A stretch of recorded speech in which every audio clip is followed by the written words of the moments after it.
బెంగాల్లో హిందువుల మీద విపరీతమైన దాడులు జరుగుతున్నాయి. ఈ వక్ఫ్ చట్టం అమలుకి పార్లమెంట్ ఓకే చేసిన తర్వాత రాష్ట్రపతి కూడా దానికి ఆమోద ముద్ర వేసిన దగ్గర నుంచి కూడా వరుస పెట్టి బెంగాల్లో హిందువుల మీద దాడులు జరుగుతున్నాయి. అసలు కొంచెమైనా ఆలోచన ఉన్న వాళ్ళు ఎవరైనా ఏం చేస్తారంటే, ఇది చట్టం చేసింది ఎవరు? ప్రభుత్వం, కేంద్ర ప్రభుత్వం. కేంద్ర ప్రభుత్వం వక్ఫ్కి సంబంధించిన చట్టాన్ని చేస్తే హిందువులకి దీంట్లో పాత్ర ఏంటి? అసలు హిందువుల మీద ఎందుకు దాడులు చేస్తున్నారు? ఏదన్నా ఉంటే కేంద్ర ప్రభుత్వంతో మాట్లాడుకోవాలి, కేంద్ర ప్రభుత్వంతో నెగోషియేట్ చేయాలి. అలా కాదు ఇలా కాదని మాట్లాడుకోలేకపోయారా? ఈ దేశంలో ఉండదలుచుకుంటే కేంద్ర ప్రభుత్వం పెట్టిన చట్టం ప్రకారం బతకాలి. లేదు మాకు ఈ ప్రభుత్వం, ఈ కేంద్ర ప్రభుత్వం పెట్టిన చట్టం మాకు ఇష్టం లేదు అంటే ఈ దేశాన్ని విడిచి వెళ్ళిపోవాలి. అది ఈ రెండిట్లో ఏదో ఒక ఆప్షన్ తీసుకోవాలి. ఇక్కడ ఉండి కేంద్ర ప్రభుత్వంతో 3 ఆప్షన్స్. కేంద్ర ప్రభుత్వంతో మాట్లాడుకుని మళ్ళీ ఆ చట్టాన్ని వెనక్కి తీసుకునేలాగా చేయడం, అలాంటివి ఏదైనా చేసుకోవడమా మాట్లాడుకుని? లేదా కేంద్ర ప్రభుత్వాన్ని గౌరవించి ఆ చట్టం ప్రకారం ఆ వక్ఫ్కి సంబంధించిన విషయాలన్నింటినీ అమలుపరచడమా? లేదా ఈ దేశంలో మనకి ఈ చట్టం ప్రకారం మనకు బతకడం ఇష్టం లేదు అనుకుంటే కనుక ఈ దేశం వదిలిపోవడమా? ఈ 3 ఆప్షన్స్లో ఏదైనా వాడుకోవచ్చు. అసలు మధ్యలో ఏ సంబంధం లేని హిందువుల మీద ఎందుకు దాడులు చేస్తున్నారు వీళ్ళంతా? అక్కడున్న మమతా బెనర్జీ మొదటి నుంచి కూడా అక్కడున్న ముస్లిమ్స్కి విపరీతంగా సానుకూల వైఖరి ప్రదర్శిస్తుంది. గతంలో అక్కడ బంగ్లాదేశ్లో హిందువుల మీద జరిగితేనే అందరూ రెస్పాండ్ అయ్యాం. ఇప్పుడు బంగ్లాదేశ్ కాదు, బెంగాల్లోనే విపరీతంగా హిందువుల మీద దాడులు జరుగుతున్నాయి. అందులోనూ కొన్ని ప్రాంతాల్లో మరీ ఎక్కువగా జరుగుతున్నాయి. ఇప్పుడు యూసుఫ్ పఠాన్ ప్రాతినిధ్యం వహిస్తున్న ప్రాంతంలో, ఆ ఎంపీగా అతను ఉన్న ప్రాంతంలో విపరీతంగా ఈ దాడులు జరుగుతున్నాయి హిందువుల మీద. అతనేమో అవన్నీ ఏం పట్టించుకోకుండా, వాటి మీద చర్యలు తీసుకోకుండా టీ తాగుతూ, కాఫీ తాగుతూ, రిలాక్స్ అవుతూ ఫోటోలు పెడుతున్నాడు. సరే, దీని మీద హిందువుల్లో విపరీతమైన ఆగ్రహం వ్యక్తమైంది. సరే, అది వేరే విషయం. అంటే ఎంత నిర్లక్ష్యంగా ఉంది, రాజకీయ నాయకులు ఎంత నిర్లక్ష్యంగా ఉన్నారు అనడానికి ఇది ఉదాహరణ. అక్కడ ఉన్న హిందువుల మీద దాడులు చేసి, మహిళల మీద వెయ్యకూడని చోట్ల చేతులు వేసి భయభ్రాంతులకు గురి చేస్తున్నారు. అక్కడ ఉన్న వాళ్ళందరినీ దాడులు చేసి ఇళ్ళు ఖాళీ చేసి వెళ్ళిపోయేలాగా చేస్తున్నారు. అనేక మంది ఆ యూసుఫ్ పఠాన్ ప్రాతినిధ్యం వహిస్తున్న ఆ ప్రాంతం నుంచి, అక్కడ గొడవలు విపరీతంగా జరుగుతున్నాయని అక్కడి నుంచి మాల్దా ప్రాంతానికి వలస వచ్చేస్తున్నారు. ఇళ్ళు వాకిళ్ళు అన్నీ వదిలేసి హిందువులు వలస వచ్చేస్తున్నారు. లేకపోతే ఆడపిల్లల మీద మేము అఘాయిత్యాలు చేస్తామని ఓపెన్గా అక్కడ థ్రెట్ ఇస్తుంటే, ఎందుకు వచ్చిందిరా బాబు, ఆస్తులు పోయినా పర్వాలేదు, డబ్బులు పోయినా పర్వాలేదు, మన పిల్లలు మన క్షేమంగా ఉంటే చాలని చెప్పి హిందువులు కుటుంబాలు అక్కడి నుంచి మాల్దా ప్రాంతానికి తరలొచ్చేస్తున్నారు. ఆ వీడియోలన్నీ మనం చూస్తున్నాం. ఆ తర్వాత కోర్టు జోక్యం చేసుకుని సెంట్రల్ ఫోర్సెస్ని అక్కడ పెట్టండి అని చెప్పేదాకా అక్కడ ఏమాత్రం స్థానికంగా ఉన్న ప్రభుత్వం, దీదీ ప్రభుత్వం, మమతా బెనర్జీ ప్రభుత్వం ఏమాత్రం చర్యలు తీసుకోలేదు. హిందువుల మీద ఎన్ని దాడులు జరుగుతూ చూస్తూ ఊరుతుంది. ఇప్పుడు కేంద్ర ప్రభుత్వ బలగాలు వెళ్ళిన తర్వాత ఒక్కొక్కళ్ళకి తోలు తీసి కూర్చోబెట్టేసరికి కొంత అదుపులోకి వచ్చినాయి. ఎంత దారుణం అంటే, కార్ల మీద కనీసం ఒక దేవుడి స్టిక్కరో లేదంటే దేవుడి గుర్తుకి సంబంధించిన స్టిక్కరో, ఏదో రాముడి స్టిక్కరో లేదా కృష్ణుడి స్టిక్కరో శివుడి స్టిక్కరో ఏదో ఉంటే అలాంటి కార్లు ఎదురు కనబడుతుంటే వాటి మీద కూడా దాడులు చేస్తున్నారు. మనుషుల మీద కూడా కాదు, కార్ల మీద కూడా దాడులు చేస్తున్నారు. మీరు ఇలాంటి స్టిక్కర్లు పెట్టుకుని వెళ్తారా ఈ మా ప్రాంతంలో అని చెప్పి, అది వాళ్ళ ప్రాంతంలాగా.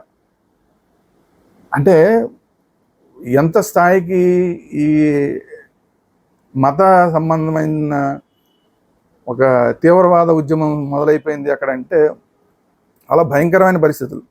బంగ్లాదేశ్లో ఉన్న తీవ్రవాద సంస్థలన్నీ కూడా ఇక్కడ పనిచేస్తున్నాయి బెంగాల్లో అని చెప్పి ఇంటెలిజెన్స్ రిపోర్ట్లు కూడా వచ్చినాయి. అదే 24 పరగణాల జిల్లాల్లోనే చాలా ఎక్కువ ఇలాంటివన్నీ జరుగుతున్నాయి. ఎందుకంటే అక్కడి నుంచి బంగ్లాదేశ్ నుంచి ఎక్కువ మంది ఆ ప్రాంతానికి వచ్చి స్థిరపడుతున్నారు. స్థిరపడిన తర్వాత అక్కడ ఉన్న హిందువులందరినీ తరిమి కొట్టే పని చేస్తున్నారు. సో ఈ మధ్య అమిత్ షా గారితో కూడా ఒక విలేకరి మాట్లాడాడు. ఏమంటే ఏంటి పరిస్థితి అంటే, ఏం చేస్తాం, 24 పరగణాల జిల్లాల్లో జరుగుతుంది ఇదంతా కూడా. అక్కడ శాంతియుత వాతావరణం నెలకొల్పాలంటే సరే మా బీజేపీ రావాలని ఆయన ఏదో చెప్పుకున్నాడు. బీజేపీ వస్తేనే అంటే కష్టం కదా, ప్రతి రాష్ట్రంలోనూ బీజేపీనే రావాలనే కోరుకోవడం ఆ పార్టీకి సహజమే. కానీ వస్తేనే ఇంకా శాంతియుతమైన వాతావరణం ఉంటుంది, వేరే పార్టీలు ఉంటే ఉండదంటే మరి అవి కూడా ఈ దేశంలో భాగమే కాబట్టి కేంద్ర ప్రభుత్వం చర్యలు తీసుకోవాల్సిన అవసరం ఉంటుంది ఖచ్చితంగా. బీజేపీ వస్తేనే చర్యలు తీసుకుంటామంటే మాత్రం అది అయ్యే పని కాదు. అరే ఆ కోర్టు చెప్పింది ఆ పని చేస్తున్నారనుకోండి, కేంద్ర ప్రభుత్వం ఆ పని చేస్తుంది, కేంద్ర బలగాలు కంట్రోల్లోకి తీసుకొస్తున్నాయి. సో దారుణమైన పరిస్థితులు బెంగాల్లో ఉన్నాయి. దీని మీద మొత్తం హిందూ సమాజం అంతా కూడా రియాక్ట్ అవ్వాల్సిన అవసరం ఉంది. రియాక్ట్ అవ్వకపోతే అది బంగ్లాదేశ్ నుంచి ఇప్పుడు బెంగాల్లోకి వచ్చింది, బెంగాల్లో నుంచి మొత్తం దేశం అంతా కూడా ఈ జాడ్యం అనేది, హిందువుల మీద దాడులు చేసే జాడ్యం అనేది వ్యాపిస్తుంది. నిన్నగాక మొన్న ఆంధ్ర తెలంగాణలో కూడా చూసాం ఆ పాస్టర్ ప్రవీణ్ విషయంలో ఏం జరిగిందో. అతనేదో తాగేసి యాక్సిడెంట్లు చేసుకుంటూ బండి మీద ఆయన ఆ తాగుడు మత్తులో అలా వచ్చేసి పాపం అతను యాక్సిడెంట్ అయ్యి చనిపోతే, మూడోసారో నాలుగోసారి యాక్సిడెంట్, అది ఒకటే ప్రయాణంలో మూడోసారో నాలుగోసారి యాక్సిడెంట్ అయ్యి తను చనిపోతే అది హిందువుల మీద నెట్టేసి అందరినీ నరికేస్తాం, చంపేస్తాం, కోతలు కోసేస్తామని మాట్లాడారు కొంతమంది పాస్టర్లు అని చెప్పుకొని, వైసీపీతో లింకప్ అయ్యండి, ఏవో రకరకాలు ఉన్నాయి వాళ్ళందరికీ. సరే వాళ్ళ రాజకీయాలు అవన్నీ నేను మాట్లాడను, కానీ హిందువుల మీద కోతలు కోస్తామని చెప్పి పాస్టర్ల స్థాయిలో ఉన్న వాళ్ళు మాట్లాడుతున్నారు. సామాన్యంగా ఉండే క్రిస్టియన్లు ఎవరన్నా మాట్లాడారంటే పోనీ తెలుసో తెలియక మాట్లాడారు, కానీ పాస్టర్లుగా ఉన్న వాళ్ళు కోతలు కోస్తామని మాట్లాడుతున్నారంటే వీళ్ళని నమ్మే సామాన్య క్రిస్టియన్స్ అందరినీ ఏ విధంగా ఉద్బోధ చేసి ఎలా హిందూ సమాజం మీద రెచ్చగొడుతున్నారు అనేది మనం అర్థం చేసుకోవాలి. సరే ముస్లింల దాడులు అంటారా, ఎప్పటి నుంచో మనం చూస్తున్నాం. హైదరాబాద్లో ఏ విధంగా జరుగుతున్నాయి, మిగతా ప్రాంతాల్లో ఏ విధంగా జరుగుతున్నాయి. హైదరాబాద్లో ఒక గుడి మీద ఏ విధంగా దాడులు చేశారు, మొన్న తిరుమలలో ఏ విధంగా దాడులు చేశారు ముస్లింలు, ఒక ముస్లిం అతను, ఇవన్నీ మనం చూస్తున్నాం.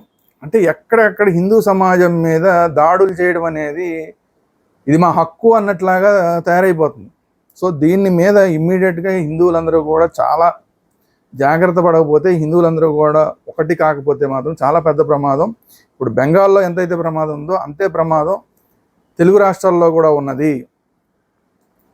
దీన్ని అర్థం చేసుకుని అందరూ ఏకతాటి మీదకి, హిందువులందరూ ఏకతాటి మీదకి వస్తే ఇలాంటి దాడులు ఏవి జరగకుండా ఉంటాయి. అమ్మో వీళ్ళందరూ ఒకటే మాట మీద ఉన్నారు, వీళ్ళ జోలికి వెళ్తే కనుక మనకి ఇబ్బందులు వస్తాయి అన్న విషయం వాళ్ళకి అర్థం అవుతుంది. ఎందుకంటే మొన్న పాస్టర్ ప్రవీణ్ విషయంలో కూడా పిచ్చివాగుడు వాగిన వాళ్ళందరినీ ఏం చేయాలో అది ఒక్కొక్కరిని చేస్తున్నారు. ఎందుకంటే హిందూ సంఘాలు ఊరికే బయట మాట్లాడే వాళ్ళు అందరూ కాదు, బయట ఏదో యూట్యూబుల్లో మాట్లాడేవాళ్ళు, వాడట్ట వీడిట్ట అని వాళ్ళు ఒక మాట అంటే ఇటువంటి మాట్లాడిన వాళ్ళు వీళ్ళు కాదు. అసలు వెనకాల జరిగే తతంగం చేసే వాళ్ళంతా వేరే ఉంటారు. సో వాళ్ళు చేయాల్సిన పని చేశారు, ఎవరి మీద చర్యలు అయితే తీసుకోవాలో వాళ్ళ మీద చర్యలు జరుగుతున్నాయి.